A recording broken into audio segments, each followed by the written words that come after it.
Olá, tudo bom? Hoje nós vamos falar sobre capas de tese, capas de dissertações, capas de artigo, o que deve conter capa e aonde deve conter capa. As capas fazem parte dos elementos pré-textuais dos materiais. Existem materiais que vão ser obrigatórios, capas, e existem materiais que não vão. Na tese de doutorado, por exemplo, você tem que ter a capa principal, você tem que ter a contracapa, eu já vou falar o que tem que ter cada dessa informação, e existem instituições ainda que pedem mais uma terceira capa, antes ainda de uma quarta, que não seria uma capa, que seria uma folha de aprovação. Então, cada instituição e cada tipo de trabalho vai exigir uma composição de capa diferente. Mas não no sentido de informação, mas no sentido de quantidade e funcionalidade. Por exemplo, em artigos científicos não existem capas. Existe uma folha que a pessoa tem que preencher com as informações, com o cadastro, mas essa folha ela é retirada do artigo, bem como a identificação do artigo é retirado quando eles são enviados aos pares, quando eles são enviados aos professores, para que não haja conflito de interesse. Então, na análise do material, por exemplo, o professor ele vai analisar o material sem saber quem é a pessoa, sem ter como pesquisar, para que não haja nenhum conflito de interesse, posicionamento ideológico, enfim. Nesse caso, não existe a necessidade de capa.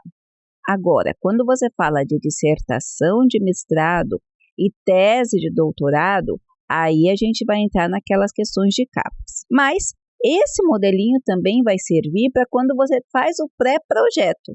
Quando você faz o pré-projeto, que você vai entregar para uma instituição, aí geralmente é uma capa só. No pré-projeto, a informação da capa será qual é o programa que você está submetendo, primeiro qual é a universidade, qual é o nome do programa, qual é o título que você escolheu, aquela delimitação, né, o tema delimitado, qual é o título, para onde que você está apresentando. Há alguns editais que pedem que você coloque o nome da linha de pesquisa e do orientador que você está pleiteando.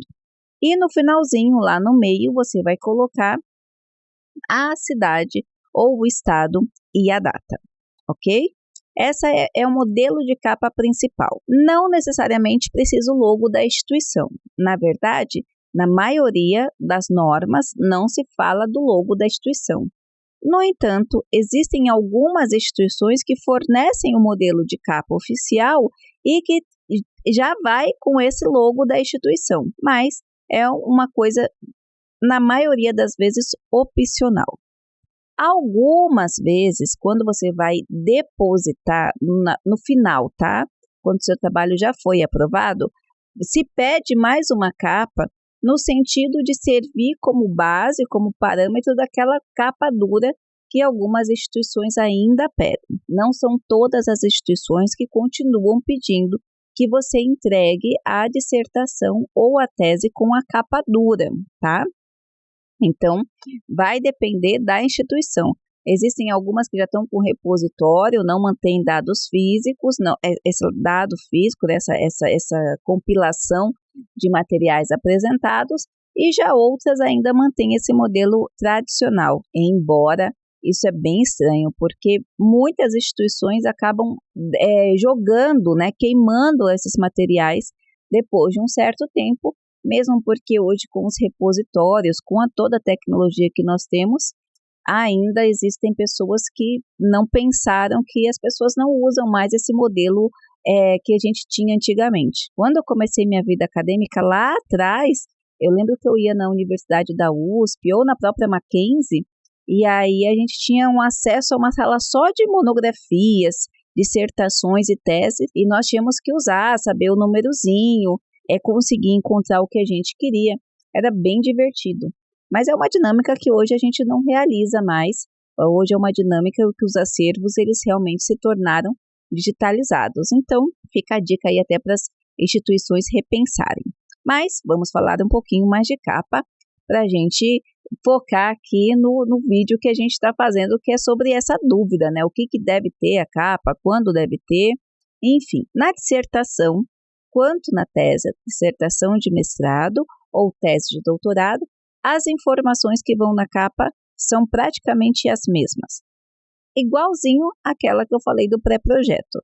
Primeiro você coloca o nome da instituição. Aqui no Brasil, a BNT, ela privilegia duas letras oficiais, dois formatos de letras oficiais para apresentação dos materiais científicos, ou a Time New Roman ou a Arial. O número da grande maioria é 12, tá? No texto. Todo o texto deve ser composto por uma dessas duas letras, no tamanho 12, quando não é citação direta. Mas eu já vi alguns materiais que pedem tamanho 11. Isso vai influenciar no formato da capa. Então, por exemplo, na grande maioria dos materiais, o nome da instituição e o nome dos programas de pós-graduação, que são escritos em 12 no texto, são escritos em negrito e com o tamanho da letra 14. A mesma coisa para o título. Também a grande maioria vai manter esse título 14 bem centralizado no meio da página, indicando o que o trabalho faz. Com relação ao título, o título nada mais é do que o tema delimitado.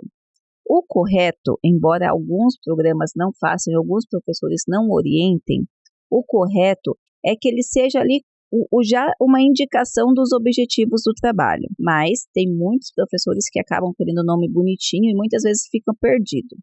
E aí fica o título parecendo que é uma coisa e o conteúdo outra coisa.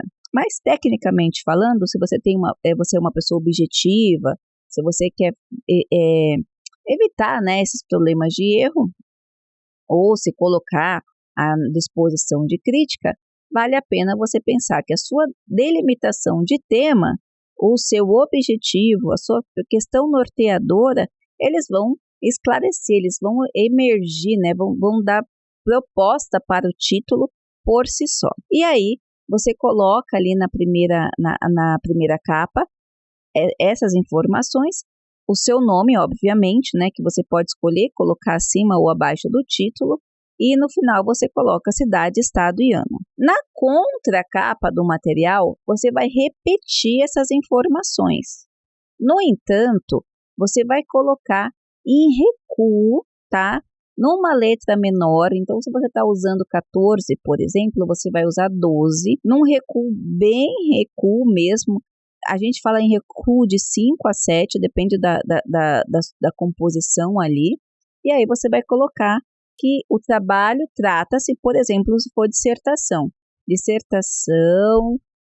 de mestrado apresentada ao programa de pós-graduação em filosofia como requisito parcial para obtenção do título de mestre. Aí embaixo dessa informação, que vai estar em bloquinho, recuado, você vai colocar o nome do orientador ou da orientadora, que é a pessoa que te deu esse suporte para a execução desse material. Você pode ter uma terceira capa, mas depende do programa. Eu já vi muitos programas que têm essa terceira capa, só que eles utilizam o modelo da capa para colocar a banca examinadora embaixo. Fica meio estranho, porque não dá para as pessoas assinarem. Então, o certo é que a sua terceira, que daí não seria capa, né? Na sua terceira ordem ali, seria a folha de aprovação. Na folha de aprovação, você vai fazer a mesma coisa. Coloca o título em cima da universidade, coloca o nome da universidade, o programa de pós-graduação, o título do material e coloca a folha de aprovação. E aí você vai colocar os nomes dos professores que vão fazer ou fizeram parte da sua banca. Então, se você está falando de mestrado, você vai ter 3 professores, no mínimo, te julgando, né, participando dessa banca. Pelo menos 2 do programa e 1 de fora. Se for doutorado, o normal é que você tenha 4 ou 5 professores doutores, sendo 3 da casa e 2 de fora, ou pelo menos 3 da casa e 1 de fora. Sempre vai ter um professor de fora, porque é o professor que está fora da instituição, que está fora desses interesses, fora do programa, fora daquele tamanho, e ele vai avaliar o seu material de uma maneira imparcial. Isso dá mais peso ao seu material, mais peso à aprovação do seu material. Faz parte desse processo. Saindo das capas, você vai continuar com as pré-textuais, né? Algumas instituições pedem lista de tabela, lista de figura, lista de sigla, embora não seja obrigatório de acordo com o manual da BNT, algumas instituições ainda pedem essa lista de siglas, tabelas, figuras, mas como eu falei, não é. Você pode colocar uma epígrafe, que é aquela uma frase que te motiva, uma frase que te levou nesse processo. Aí você pode colocar dedicatória. Dedicatória e agradecimento também não é obrigatório, mas é claro, né? Quem termina um filho desse é como se você parisse um filho. Não tanto, mas é por aí. Mas quando você termina esse trabalho, realmente é um momento importante. E você quer agradecer as pessoas que te acompanharam e fazer a dedicação para aquelas pessoas que são especiais e, de certa forma, você dedicou todo esse trabalho, tá bom? Eu espero ter ajudado. Um grande abraço e até a próxima.